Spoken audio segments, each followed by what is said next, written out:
ha plantejat el Joan, és molt poquet, Exacte, jo dono el suplement de tot això. Justament agafant el que diu l'última part sobre el tema de si els obrers no tenen pats, el que diu el manifest, en definitiva el que diu el manifest és que els obrers tenen que transformar-se en la clase hegemónica a nivell nacional y por tanto constituirse como clase nacional para poder ser internacionalment efectius. Lo diu Engels en el pròleg a l'edició polonesa de 1892 del manifest, el diu en un moment, és més llarga, després en tot cas us llegeixo el resto de la cita porque es molt interessant, però simplement com a aperitiu. Solo podrá establecerse una estrecha colaboración entre los obreros todos de Europa si en cada país el pueblo es dueño dentro de su propia casa. Més clar, l'aigua, no? Penso. Per tant, els objectius, ja los ha definit Joan, simplement des d'un punt de vista, diguem, metodològic, el que hem fet és fer un anàlisi contextual de les idees d'un autor, en aquest cas Rosa Luxemburg, amb tota l'admiració que ens provoca ja la seva vida combatent a la causa de la revolució, que li va costar la vida, i no li va costar la vida perquè la va tropejar un tramvia o la va tropejar un camió, sinó perquè la van assassinar. El protofascisme del Freikorps, el Freikorps és un grup paramilitar que es munta alimentat pel exèrcit alemany per combatre els revolucionaris en la revolució alemanya del 18-19, va ser assassinat junt al seu company Karl Liebknecht i un mes després, al gener, 2 mesos després, perquè ja la van assassinar el 15 de gener del 19 i al març del 19 van assassinar Leo Gokiches, que va ser el seu company a Polònia i després a Alemanya, en la militància en la socialdemocràcia polonesa i Alemanya, per aquest grup feixista. La mort d'ell és una mort heroica, és mort com a màrtir de la revolució. Per tant, en aquest sentit, com diu el Joan, és una mestra de vida, però per més mestra de vida que sigui, i justament continuant la seva línia de pensament, ella negava el criticisme, exigia als seus companys que fossin crítics, doncs nosaltres intentem heredar aquesta actitud intel·lectual i, per més admirable que sigui, en aquest llibre hem intentat veure la coherència o no de Rosa respecte al tema nacional. Evidentment, la nostra conclusió és que trontolla el pensament, justament perquè metodològicament el que hem plantejat no és utilitzar la cita d'autoritat, sinó dir, anàlisi contextual de les idees de Rosa. Contextual en el sentit de la coherència interna de les idees, o sigui, com aquestes idees de Rosa es corresponen al marc teòric, el que ella es mou, que és, diguem, el pensament de Marx i Engels, i això que es diu marxisme, que com ha dit molt bé el Joan, és una construcció teòrica de la Segona Internacional, dels popes de la Segona Internacional. La socialdemocràcia alemanya era el principal partit de la Segona Internacional, a tal punt que hi havia una escola del partit on van estudiar tots els militants revolucionaris de l'època, inclús els propis bolxevics.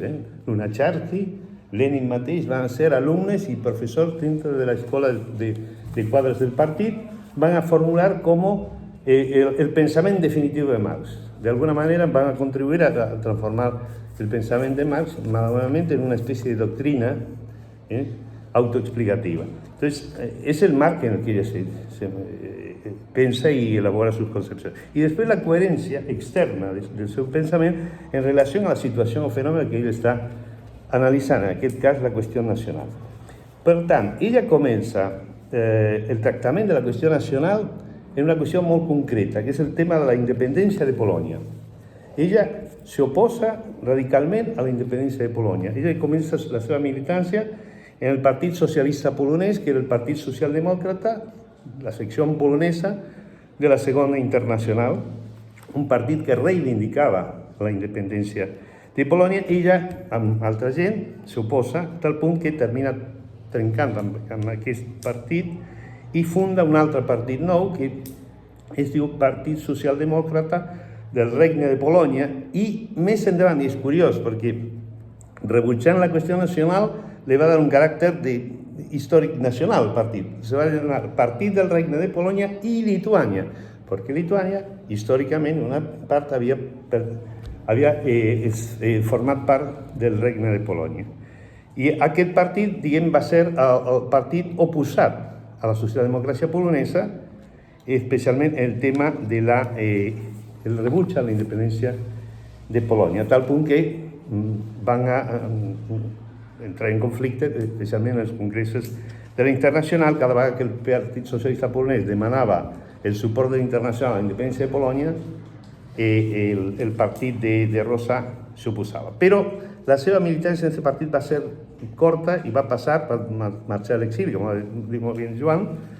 Va fer l'exili al principi en Suïssa, on va realitzar la seva tesi doctoral, el desarrollo industrial en Polònia, una tesis brillant des del punt de vista de l'anàlisi econòmic i del desenvolupament polonès, però que ella va utilitzar aquests fonaments econòmics per justificar també el seu rebuig a la independència de Polònia, i després va passar a Alemanya, el que ja era l'imperi alemany, a militar en el Partit Socialdemòcrata alemany. Va adquirir la ciutadania alemanya con matrimoni en blanc i es va fer militant del Partit Socialdemòcrata alemany. Per tant, diguem, nosaltres en aquest llibre hem analitzat el pensament de la qüestió nacional, està distribuït al llarg de les seves publicacions, però hi ha unes publicacions que són concretes, on ella tracta exhaustivament la qüestió nacional i el seu punt de vista, que són els textos, són sis textos que escribe entre el 1908 i el 1909, dels quals s'han publicat el castellà 5 i nosaltres hem traduït el 6è al castellà. Nosaltres no. Bueno, no saps. No l'hem traduït, malgrat que som polacos, polonesos, o ens diuen polonesos, no l'hem traduït del polonès perquè no sabem polonès. O sigui que l'hem traduït a l'alemany, però bueno, sí que en realitat és una traducció d'una traducció. Con tots els defectes, saben que traductor de traditore, ¿no? Però bueno. Però és una aportació, diguem, original en aquest sentit que no hi ha en aquest moment, està a disposició del que vulgui mirar-la. Per tant, jo em centraré més que res en el comentari d'aquests textos perquè són els centrals del seu pensament. A veure, en primer terme, respecte del tema de la independència de Polònia, ella es va basar en que Marx i Engels van a defensar la independència de Polònia per una qüestió absolutament conjuntural. Quan ells plantegen, a partir dels anys 40 del segle XIX fins als 60, sapigueu que la primera internacional es va fundar a Londres en el meeting de St. Martin's Hall, justament motivada per una convocatòria que fa el moviment obrer anglès i francès de l'època per donar suport a la independència de Polònia.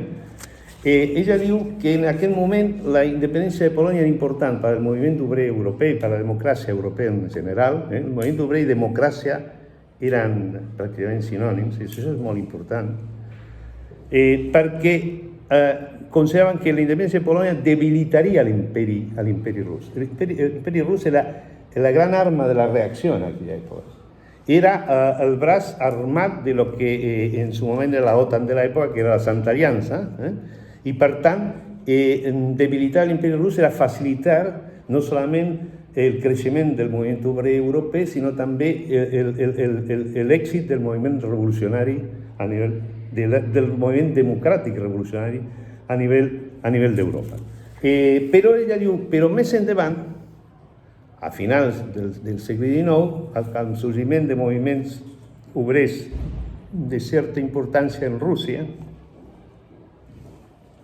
l'existència de moviments obrers també en Polònia, estava debilitant l'imperi tsarista i per tant ja no era tan imprescindible la independència de Polònia per debilitar la Rússia. Ell deia que la postura de Marx i Engels en aquest sentit era exclusivament conjuntural i tàctica, però que no obedecia a ningú tipus de principi democràtic. Això no és cert, perquè Marx i Engels van a defensar la independència de Polònia junt amb la d'Irlanda fins al final dels seus dies. Per això us comentava aquell text.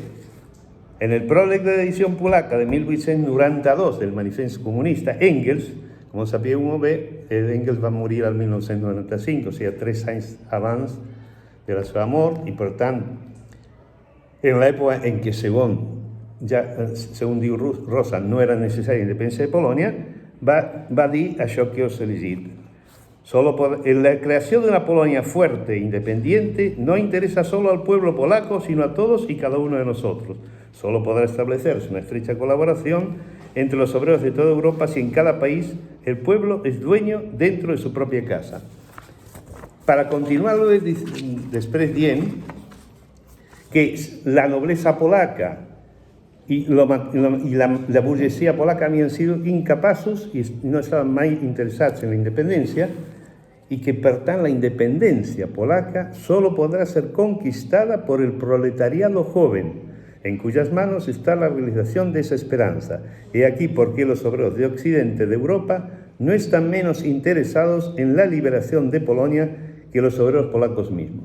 I en el pròleg a l'edició italiana del Manifest Comunista de l'any següent, de 1893, o sigui, 2 anys abans de la seva mort, Engels va escriure: sin restituir la independencia y la unidad de cada nación, no es posible realizar la unión internacional del proletariado ni la cooperación pacífica e inteligente de esas naciones para el logro de objetivos comunes. Per tant, demuestra que no era una cuestión táctica el soporte a la independencia de Polonia, era una cuestión de principios de acción revolucionaria. Es consideraba necesaria e imprescindible la independencia de Polonia para la emancipación del propio proletariado polonés i, a més, per ajudar als moviments de liberació i d'emancipació en el reste d'Europa. Aquesta és la primera, diguem, incoherència o almenys contradicció en el pensament de Rosa respecte a la qüestió nacional. En quant als textos aquests que us deia, els textos principals,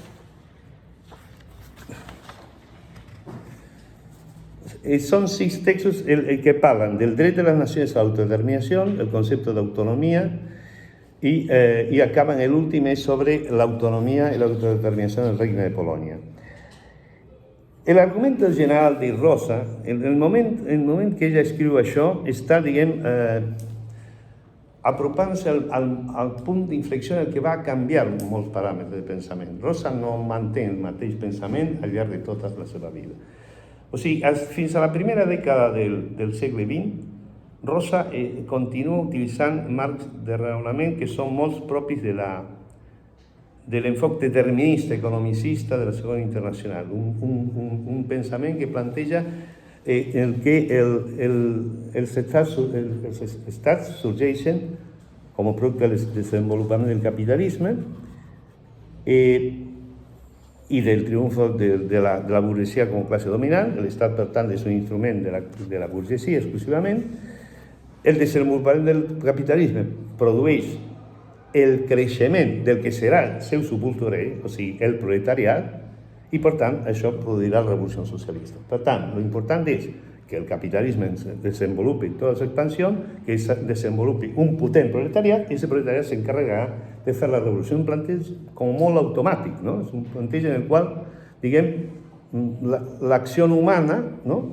Queda relegada a ser el paper d'una mena de forces metahistòriques que l'estan impulsant cap endavant.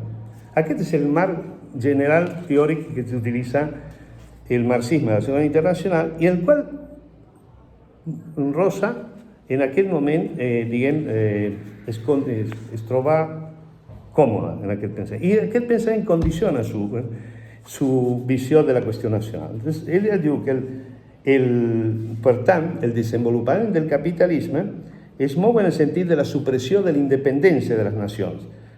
Per tant, la qüestió nacional perd rellevància. Ella té la mateixa idea que el seu mestre Kautsky, en el sentit de que el desenvolupament del capitalisme produeix una desaparició de la qüestió nacional perquè els estats capitalistes més poderosos van subsumint els estats més petits o els països més petits i que, d'alguna manera, el desenvolupament total, o sigui, la globalització capitalista, harà desaparèixer totalment les nacions i les nacionalitats. Per tant, en el moment que es produeix la revolució socialista, pràcticament el món serà una espècie de nacionalitat única, i desapareixeran totes les diferències nacionals.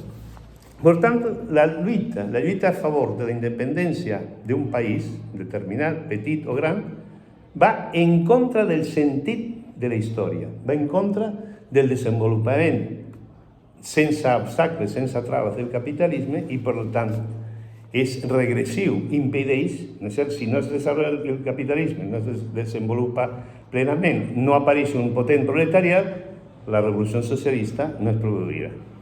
Ese és l'argument central en l'enfocament que veureu si és un bon medicament per l'insomni, aquest llibre, així que el podeu llegir tranquil·lament abans de dormir, però quan mireu els textos veureu que aquest és l'eix central del seu plantejament. Per tant, l'autodeterminació dels pobles, en lloc de ser un avanç en la liberació dels pobles, seria un procés regressiu, perquè impediria el ple desenvolupament d'aquest capitalisme. A tal punt que ella arriba a dir que, d'alguna manera, l'ideal no és la desaparició, o sigui, cal fer la revolució, evidentment, a dintre de l'imperi tsarista, a dintre de l'imperi alemany, a dintre de l'imperi austro-hongarès, però no cal dissoldre aquests estats, perquè justament aquests estats són producte del procés històric i aquests estats han permès l'acumulació, el desenvolupament de potents capitalismes.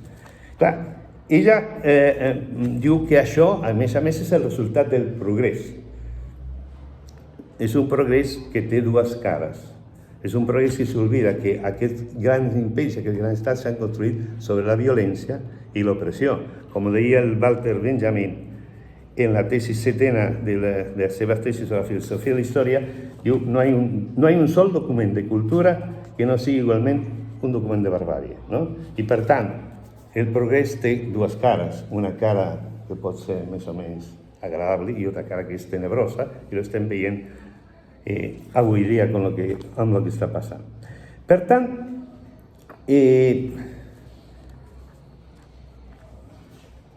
per ella, l'única base realista per resoldre la qüestió nacional és l'assimilació gradual de les petites nacions i dels grans imperis. L'única cosa que sí ella va defensar, i lo va defensar directament per experiència pròpia, és el dret a l'autonomia cultural. O sigui, ella va militar en Alemanya, va militar especialment en la Silesia y la Poznania, que son las regiones de Polonia, del antiguo reino de Polonia, que se va a incorporar primero al reino de Prusia y después al imperio alemán. Ahí hay una población polonesa importante, y a la dirección del Partido Socialdemòcrata la va enviar a ella como polonesa y como persona de moltíssima capacitat política a activar, a organitzar els obrers polonesos, no sé, que estaven en aquesta zona. La intenció de l'ala dreta de la socialdemocràcia alemana era la germanització d'aquesta gent, o sigui, que deixés de parlar el polonès, i ella es va negar. Això sí que va defensar el dret dels obrers polonesos no solament d'utilitzar la seva llengua, sinó que els fills tinguessin almenys l'educació primària en polonès, etc. Però fins aquí va arribar el seu tractament de la qüestió nacional, com a qüestió exclusivament de caràcter cultural, mai polític. La seva preocupació, o sigui, ella va defensar el centralisme com un fet virtuós. El centralisme facilita el desenvolupament del capitalisme i, per tant, per desenvolupar el proletariat i facilita la revolució. Per tant, va inclús arribar a oposar-se al federalisme. El federalisme li parecia a ella un retrocés a temps medievals. Justament tot el contrari de lo que pensaven, per exemple, Marx i Engels respecte a la comuna. La comuna és un exemple revolucionari perquè no solament és un exemple de democràcia directa, sinó també de descentralització total del poder. O sigui, un sistema comunal justament és un sistema altament descentralitzat. I va també en contra de la tradició jacobina, de la tradició jacobina de la Revolució Francesa. Aquí Joan podria explicar-lo molt millor que jo, perquè és un especialista en la Revolució Francesa, però moltes vegades se diu els francesos són, la República Francesa és jacobina, els espanyolistes són jacobins, no és cert, és tot el contrari. Són, en tot cas, bonapartistes, però no jacobins. Els jacobins basen el seu impuls revolucionari en la comuna revolucionària. Aquesta és la idea real del jacobinisme. Tot el contrari de la utilització del terme jacobí. La seva postura al davant de no revisar les qüestions nacionals pendents d'Europa arriba inclús a donar suport a la posició de la socialdemocràcia alemanya respecte a l'Alsàcia i Lorena. Alsàcia i Lorena, com a resultat de la guerra franco-prussiana, passen a incorporar-se a l'imperi alemany. Però alsacians i lorenses sempre s'han reconegut com a francesos, a tal punt que August Bebel i Wilhelm Liebknecht, dirigents històrics de la socialdemocràcia alemanya, se van oposar a l'anexió de Alsàcia i Lorena després de la guerra franco-prussiana, lo qual les va valdre un judici per alta traïció i anar a la càrcel. Malgrat això, Rosa, clar, és un moment diferent, quan August Bebel i Liebknecht, padre del Karl Liebknecht, se oposen a l'anexió d'Alsàcia i Lorena, és el 71, i Rosa està militant en el Partit Socialdemòcrata Alemany en els anys 90 del 19, que han passat pràcticament quasi 20 anys, però ella justament defensa el contrari del que li va valdre la càrcel a companys seus, com Liebknecht i Bebel. Qüestiona l'autodeterminació noruega, quan Noruega es separa en 1905 del Regne de Suècia. E inclús arriba a dir que en las resolucions d'un congrés de partits socialistes de diversas nacionalidades opresas del Imperi Romanov, del Imperi del Tsarista, Partit Socialista Federalista de Georgia, la Federación Revolucionaria Armenia, la Romada o Revolución Revolucionaria Bielorrusa, el Grupo Federalista Judío Siervo i el Partit Socialista Polonès, perquè diu que són partits petits burgesos per als quals el programa nacionalista és prioritari i el programa socialista accessori. Curiosament, quan ella analitza el tema de las reivindicacions nacionals, tant en l'Imperi Rus com en Polònia, mai es pregunta què opinen realment els obrers polonesos o els obrers de les altres nacionals de l'Imperi Rus respecte al tema nacional. Mai lo analiza. La clase obrera aparece siempre como un elemento estructural que es el antagonista de la burguesía en la lucha de clases y que será el subjecto de la revolución. Pero la cuestión nacional mai aparece como una preocupación posible de ese movimiento obrero y de esa clase obrera.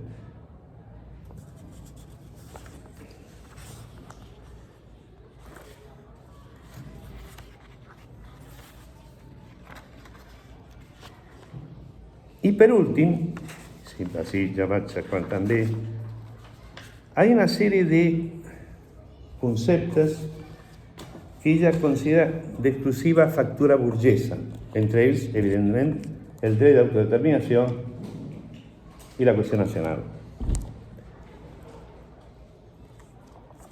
En un text que forma part de esos 6 articles que son, digamos, el corpus central del seu pensament sobre la qüestió nacional,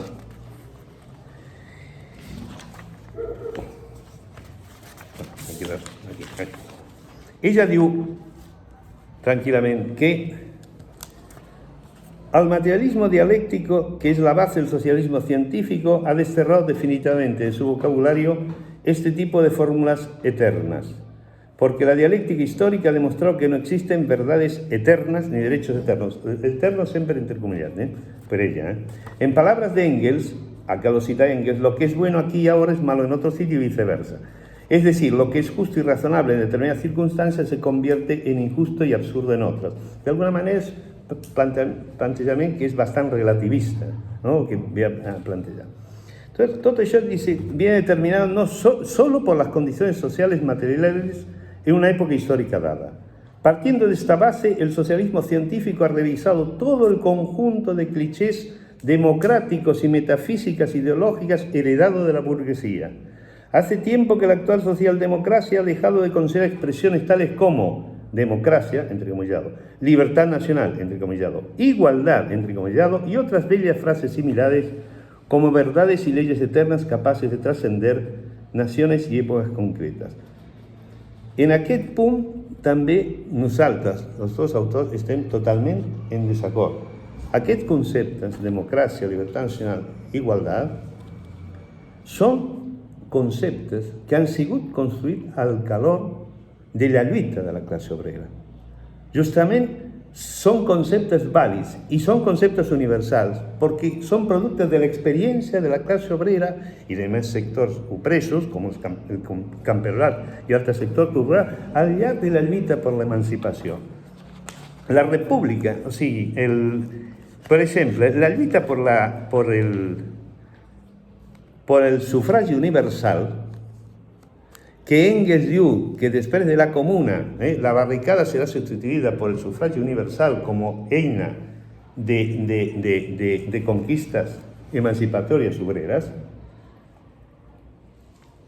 El sufragi universal, que no és per nosaltres, penso per que estem aquí reunits, m'aventuro a dir, no és la democràcia real que considerem la democràcia consellista, la democràcia obrera, la democràcia directa, com era la de los soviets, com els consells revolucionaris, els consells obrers de la revolució alemanya, però almenys és abans en els drets de ciutadania, pues va significar un eix central, la conquista del sufragi universal, en la lluita del cartisme. El cartisme, que és un moviment, com diu el propi Engels i Marx, lo reconeixen com el primer partit obrer que va sorgir en Europa.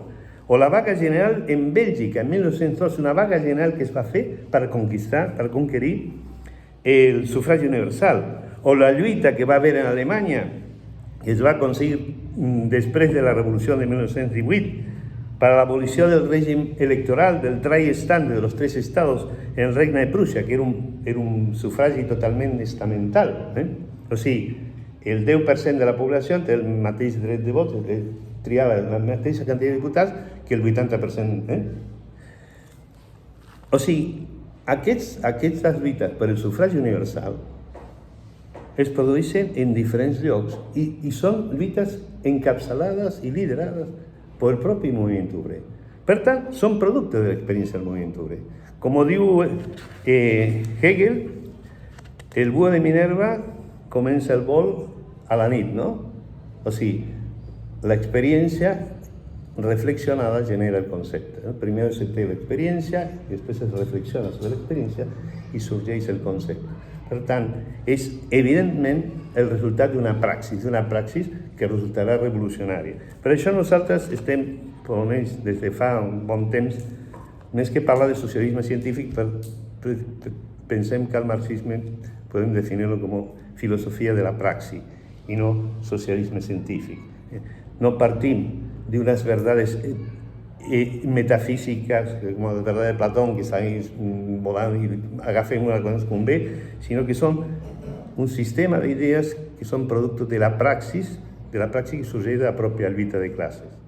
I dintre d'aquesta praxis està la lluita pels drets nacionals.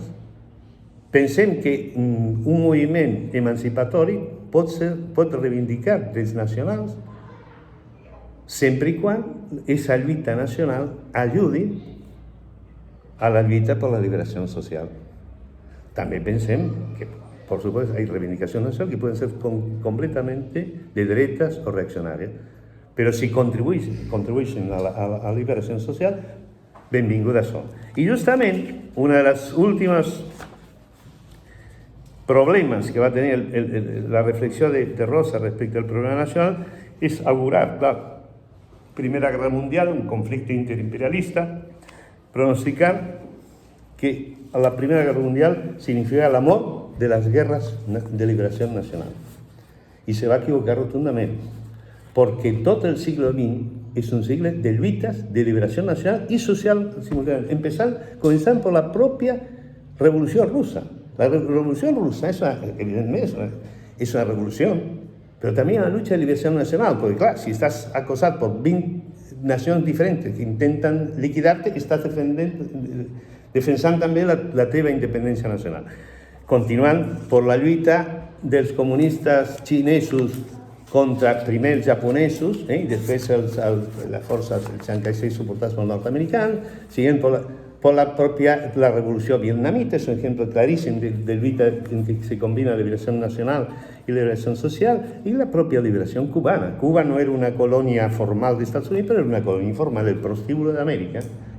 Per tant, hi ha una lluita de liberació social y de liberación nacional. Y por último, incluso hoy en día tenemos no parlo de la guerra ucraniana, pero sí tenemos un ejemplo de lucha de liberación nacional simultánea, que es el caso de Rojava, de los kurds. Los kurds están luchando por una transformación social, una experiencia social muy interesante, que denominan confederalismo democrático, que es una cosa que ve de unas teorizaciones asumidas sobre el Partido del Trabajo del Kurdistán, a partir de Murray Bookchin, que es un anarquista norteamericano, y al mateix temps está intentando liberar el Kurdistán del dominio dels turcs, dels siris, dels iraquíes y dels